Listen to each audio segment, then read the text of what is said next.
Okay. Ladies and gentlemen of the press, thank you very much for coming here today and attending to our meeting. We are here meeting under the leadership of our coalition leaders, Right Honorable Raila Odinga, Prime Minister Kalonzo Musyoka, Deputy Party Leader Martha Karua, and we have with us too Eugene Wamalwa and our ODM Party Leader Oparanya, and all the governors and deputy governors here assembled. We, Azimio la Umoja One Kenya Coalition, governors and deputy governors, met with the Azimio national leadership between November 24th and 25th and reviewed the state of affairs facing our nation. We conducted a thorough analysis of the state of our economy, politics, and human security, and noted that the people of Kenya are facing times with no immediate end in sight. At the conclusion of the meeting, we resolved as follows. 1, we will continue to champion the causes of the people of Kenya and demonstrate our commitment to safeguarding the Constitution, democracy, and the rule of law. 2, we commit to our constitutional mandate of serving the people in our respective counties. In pursuit thereof, we shall engage the national government based on mutual consultation and cooperation for the benefit of our people within the framework of the principles of the two governments being distinct and interdependent. 3. The Kenya Kwanza regime may have the appearance of legality, but does not, I repeat not, have the legitimacy from the people.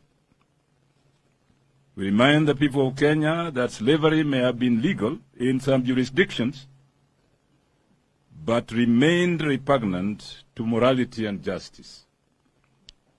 Colonialism may have been covered by the veneer of legality, but was morally decadent and unjust. 4. Similarly, rigging of elections may have been clothed with the cloth of legality, but it remains illegitimate and repugnant to justice. Our quest for electoral justice continues, and we will never allow the rigging of elections to become a new normal in our country. To this end, we take serious notice and condemn in the strongest term possible the revenge mission the regime has embarked on against conscientious commissioners of the IEBC, who had the audacity to reject the electoral coup perpetrated by the IEBC chair, Wafula Chebukati, while trying to sanitize the conduct of electoral thieves and fraudsters at the Commission. It is therefore our demand that for Wafula Chebukati and the other two outgoing IEBC commissioners should immediately proceed to their terminal leave to stop further cannibalization of the Commission. 5. County governments led by our coalition shall endeavor to diligently serve the people of Kenya and demonstrate our commitment to a better Kenya for all Kenyans.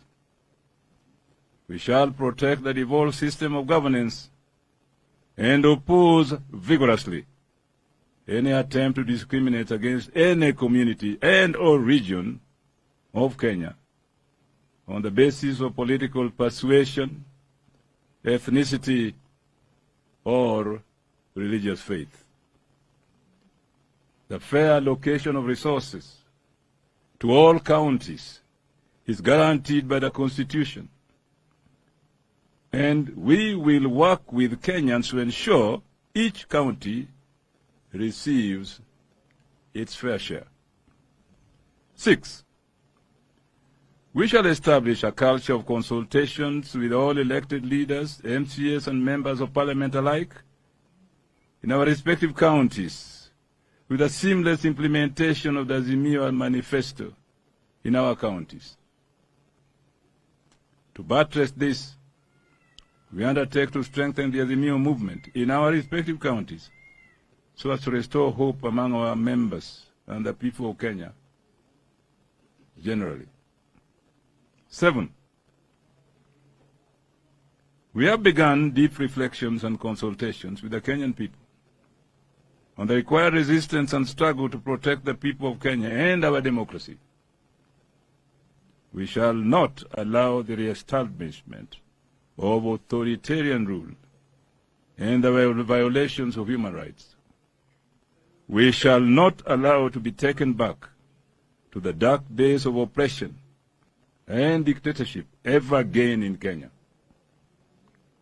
8, and finally, we shall robustly confront and oppose all dangerous policies and practices of the Kenya Kwanza regime, including the sinister efforts to introduce GMO food and or seeds, destruction of our environment, including the reintroduction of the discredited shamba system.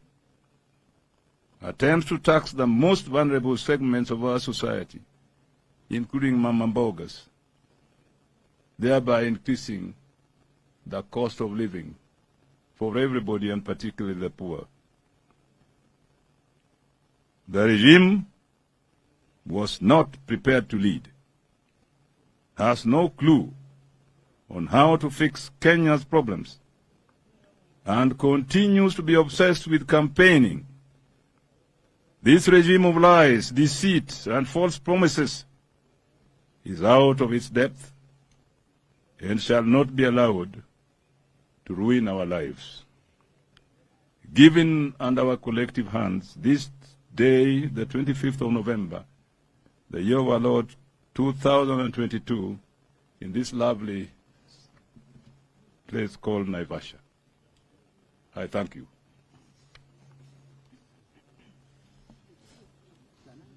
Asanteni sana, Mungu awabariki.